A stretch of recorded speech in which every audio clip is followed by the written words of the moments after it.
আজকে আমি ভেন্ডির পাকোড়া করব। দেখুন এই যে ভেন্ডিগুলোকে আমি কেটে কেটে পাকোড়া করব। দেখুন ভেন্ডিগুলোকে কিভাবে কাটি, কাটতে হবে সরু সরু করে। ছোট ভেন্ডি, তাই জন্য এরকম বড় ভেন্ডি হলে 2 টুকরো করে নেবেন। এগুলোকে দেখতে পাচ্ছেন এইভাবে আমি কেটে নিয়েছি। এই যে দেখুন এইভাবে কেটে নিয়েছি। এবার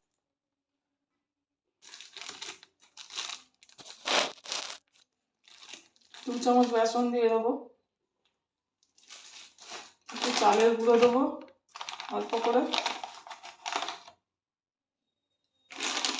একটু কাশ্মীরি লঙ্কা গুঁড়ো দেবো,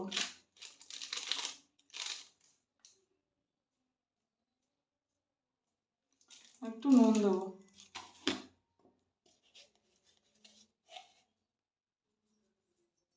গরম হয়ে গেছে, কড়াইতে আমি তেল দিয়ে দিয়েছি। এবার আমি এই ভেন্ডিগুলোকে ছাড়বো।